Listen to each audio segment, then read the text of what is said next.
Silent Sanctum Battlegrounds, 980 IH.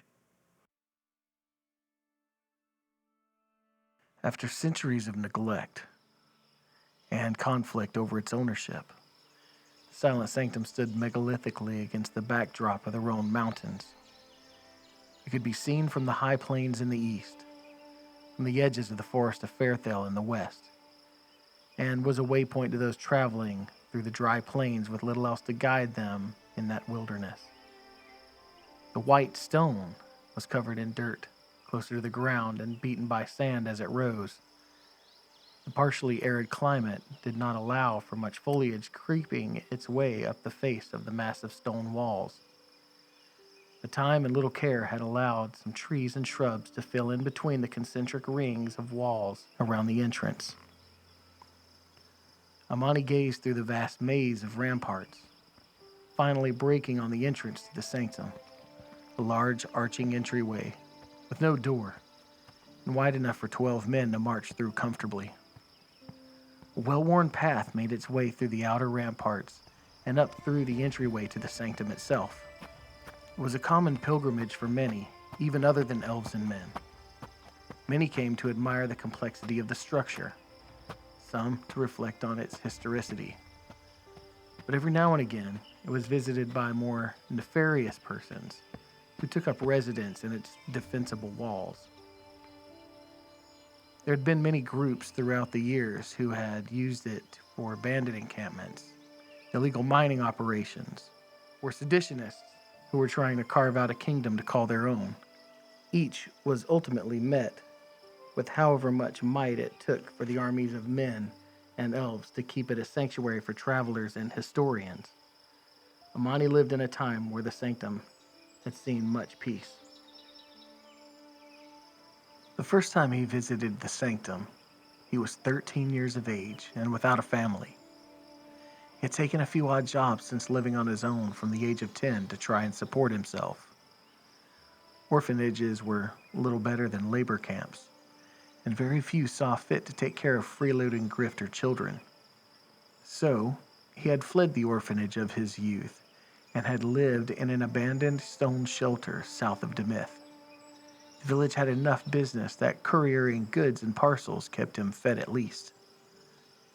He had taken a package that needed to be delivered to a merchant who was to meet him halfway from Fairthel at the edge of the Silent Sanctum. Once he had delivered the package, he spent several days walking through the cavernous hallways and old rooms, finding arrowheads and spearheads and other ancient debris under years of dirt and growth. It wasn't until he ran into a historian by the name of Festus Ravel that he knew what he would do with his life. Over the course of an afternoon, Festus walked with him around the grounds, regaling him with stories of bravery and loss and the magnificence of the great King Avendir. Monty looked at the beaten path, remembering the way he had felt about the honor and courage of the heroes of battle. It's what made him return immediately to Thronefast and work solely for the king's army from then on. The wind shifted slightly as the afternoon sun retreated behind the face of the Rhones, enough to shade his spot in the tall grass far off to the side of the main entrance, and up the side of the mountain a bit for some perspective of the landscape. He reached his hand down and grabbed his pack. Southern Rhone Foothills, 525 IH. Cater grabbed the arm of the wild ratkin as his claws narrowly missed his face. He sidestepped quickly, firmly grasping a sensitive spot in the joint of the ratkin's arm, allowing him the leverage to pull the ratkin past him as he brought his fist down on an exposed neck bone just beyond the skull. A sickening crack followed as the ratkin fell quickly at his feet. How many more? Cater shouted through the trees to Val. Val was the first to encounter the ratkin mischief. They were pack hunters, numbering anywhere between 4 and 40. They generally nested in sparsely traveled areas to ensure they never encountered more than they could handle. There is many, but not so many. Val shouted back as she thrust her blade into the back of a fallen ratkin. She immediately turned and set a dead fallen log on fire with one push of her hand. As the log went up in flames, several of the remaining ratkins scurried off, as some ratkin are wary of fire, as a seasonal hunter such as Valgrutrinostek ba Luvanushava would know.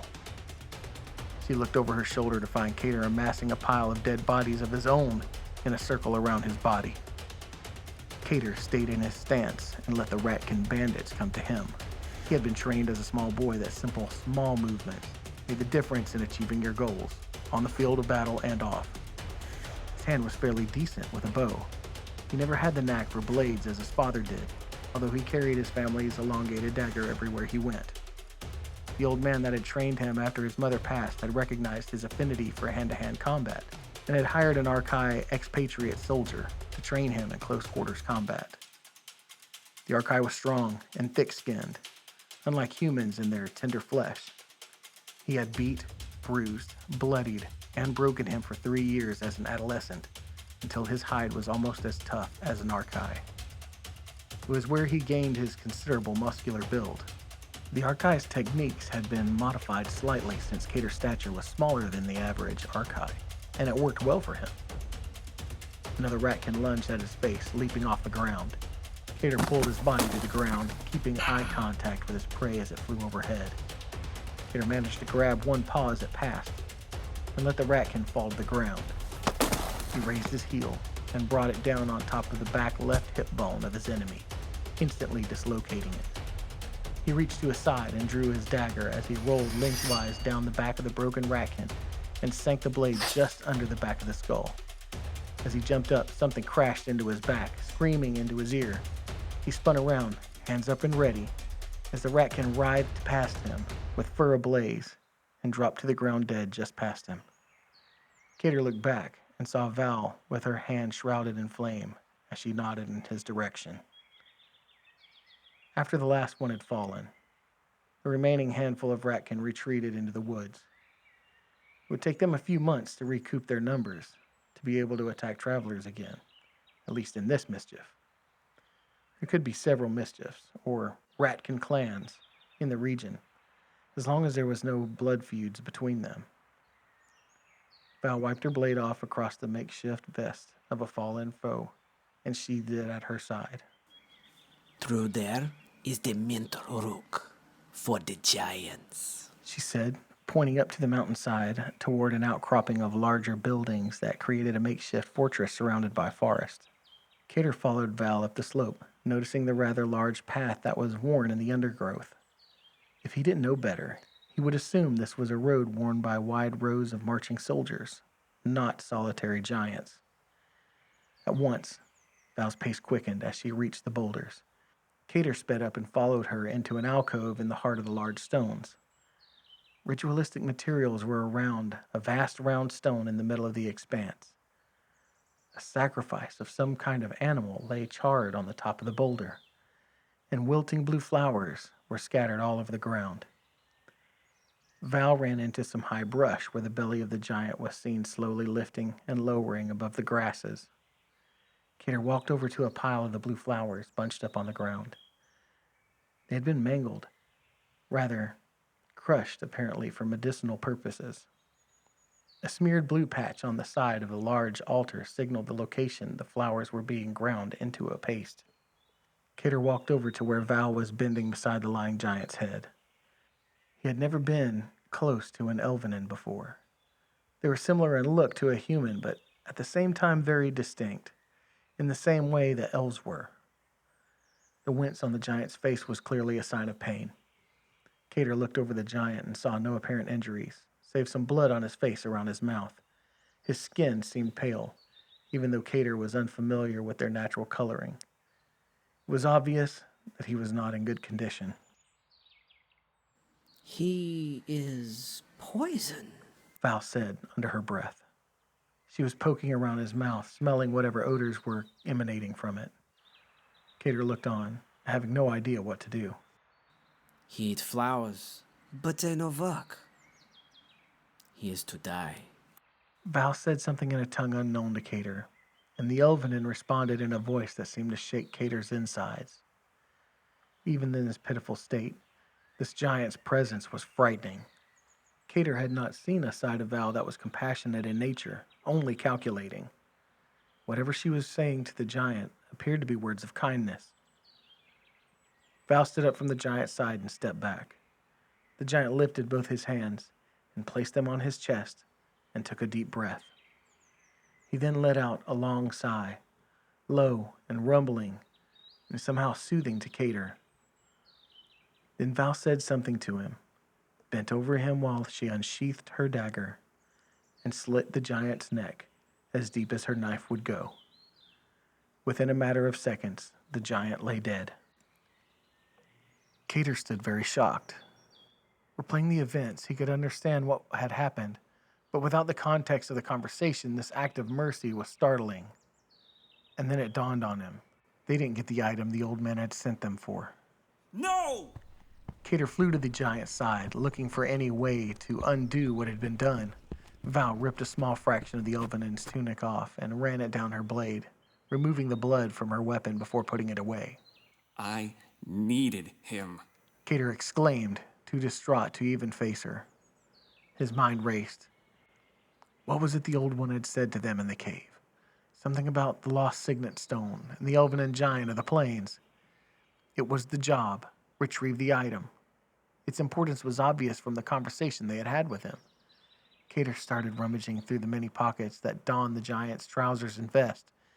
He had never seen so many pockets on clothing before, and from the looks of the layers of stitching, they had been used often and mended. He flew through one pocket after another, looking for something, anything, that could be the stone they were after. You no find here. Val said, stepping back from the body and looking around the enclosure for something. You don't know. You don't know that. Why? Because you killed the only thing that knew what we were looking for. Cater shouted.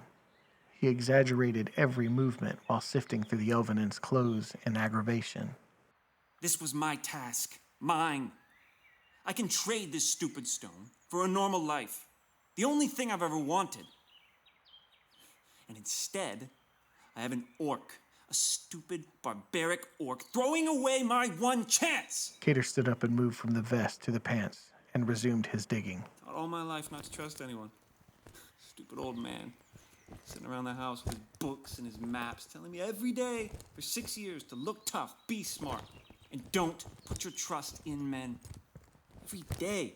And for what? The one important thing that I must do to earn my way out of this horrible life. What do? I trust.